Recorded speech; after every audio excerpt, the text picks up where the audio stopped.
Hello, hello, hello, and welcome to our ReikiCafe University interview with Walter Lübeck. We're having him on once again to share with us. Here is Walter Lübeck. Walter is a grandmaster in Reiki. He has written over 25 books in numerous languages on Reiki, and he really is one of our industry leaders. So ReikiCafe University is super excited to be collaborating and to be working with him. And it just happens to be some of my personal favorite topics as well. So I'm really excited to have this conversation with you. Thank you so much for joining us. Thank you for inviting me, Christine Renee. I'm very happy to be here and to meet you and all the wonderful folks here and to discuss my favorite topics, Yeah, right? Like, who doesn't want to talk about shamanism all day? Exactly. So I live shamanism. Shamanism is, let's say, the backbone of what I'm doing, because there is a kind of, let's say, basic philosophy that I have as a fundamental within all my different schools in Lemurian Tantra, Three Rays meditation, Whitefeather Shamanic School, Rainbow Reiki, meeting the angels, and so on. Um, and that is based on shamanism. Why is this so? You see, shamanism is no religion. Shamanism is a way of life, but it's no church, it's no hierarchy, no pope and no bishop and these kind of things, and no Bible. Um, so it's open, in fact, to everybody because it's not focusing on certain belief system. Shamans, they do things according to what their senses gives them as input. So shamans do not believe in something; they experience it. They experience the divine. They experience the medicine animals. They experience the spiritual beings, the guides. So I met my first guide when I was 2.5 years old, and I was playing in a big sandbox, which my father had done for me when our new house was being built. And when I looked up, there was this big angel standing at the side of our garage. He was more tall than the garage, so I don't know, 3-4 meters high, 10, 12 feet, I think, if I count right. And the angel was looking at me and smiled, and I smiled back. And after a while, I thought, oh, I don't know about that. I was running to my parents who had some cake and coffee on the terrace and told them about something watching me there, and they came with me. And of course, it was gone because the angel wanted to be in contact with me. So since this moment on, I started a shamanic life because for me, the angels, the medicine animals, the elves and fairies and gnomes, they are there. They are in our surrounding. And if you have learned to open your eyes to that world, then they are as real as the trees and the houses and the cars and the other people and the pets and everything. So it took me a while then to understand that other people were not aware of them like I was. So I kept that to myself, but I wasn't shy or did not feel like having fear about that. It was my private thing. And when I started to get into my teenage years, I was using my bicycle and later my motorbike and was visiting stone circles, which we have plenty in the Lüneburger Heide, northern part of Germany. And there were these big trees, really big trees, not as big as the redwoods, but really big, like oaks and beech and these kind of.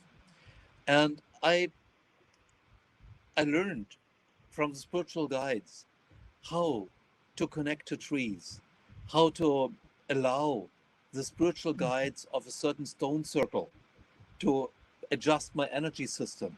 So when they were calling me, then my sixth chakra was starting to pulse.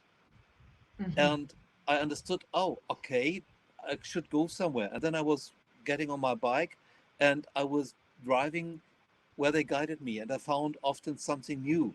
And that was interesting. We have lots of nature in this part of Germany. Lots of. You can drive for miles and miles. You don't see anybody. You don't see a house. You don't see a car, but lots of nature. And so I got a kind of shamanic education without any class. Later, I understood that much of it was remembering, because when I got into the end of my 20s, I seriously started to remember. I understood now that was remembering about former lives in Lemuria, in Egypt, in Greece, in southern India, China, and other places. And then after a while, I understood I could give this the label shaman. You see, uh, there is a lot of misunderstanding about shamans. Like, people think if you walk out in nature and do a ritual, you're a shaman. Well, no, then you do natural magic, which is quite okay, nothing bad in it.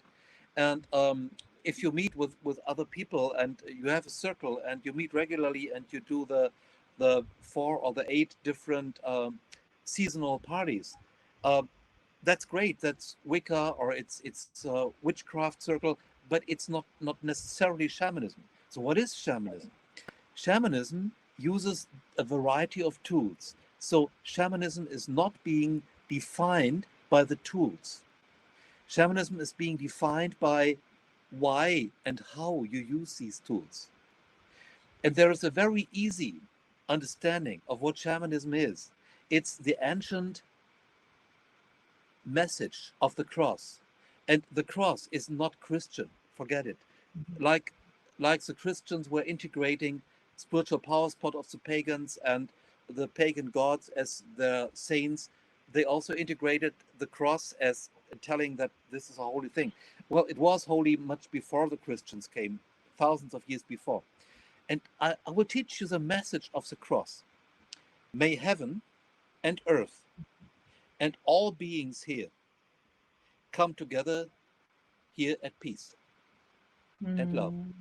So that is the job description of a shaman. That is what shamans do. I And love then that they description. use what? I love that description. You know, I haven't heard that one before, and that's really lovely. You see, it's not necessary that people who do shamanism have a kind of label written on their forehead, I'm a shaman. And usually they can have certificates because there are now shamanic schools. But you find out whether someone is a shaman, whether she or he works for understanding and works out of love.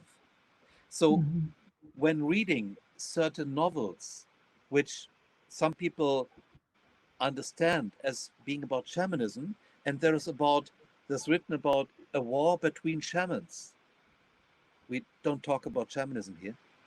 We might talk about fantasy and magic fairy tales, but shamans don't go to war. That does not mean that shamans are pacifists, because shamans are oriented towards nature. And in nature, of course, you have also the ability to defend yourself. But shamans do not go to war with other shamans in a magical way. And shamans do not have their own guardian spirits which go to war against other guardian spirits. That is just superstition. That is not what shamans do. Shamans are working for understanding. They are warriors of the heart. I don't believe that shamans have that competition spirit in them. It's really more about their in service and can see beyond and can work with nature spirits, with the guides, with entities across the board. And there's play in that. There's this knowing that what you take full responsibility of the things that you create in this physical world, and because this is just a dream too. Yeah. And in the nighttime dream. Exactly.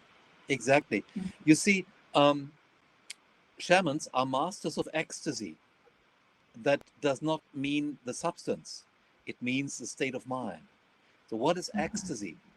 Ecstasy is a state of mind where you are not limited by the ego, where you are so close to divine that you do not accept anymore, when being in the state, the regular codes of conduit which are normal in our society. You cannot, because if you would, you could not do the magic you are able to do. Mhm. So shamans learn certain magic, some energy work, whatever. It could be Reiki as a tool. It could be rituals as a tool. It could be applied kinesiology as a tool, or working with crystals. The tool does not define a shaman, but how and why, that makes a shaman. So ecstasy means when a healer goes into a special state of mind and transcends what she or he has learned in classes, doing things out of the moment, not what people say, which comes from the belly, but when they do very detailed things, they are knowing what they are doing and they are guided. So that's a typical shamanic thing. So Yeah. many healers are working as shamans, they just don't label themselves shamans.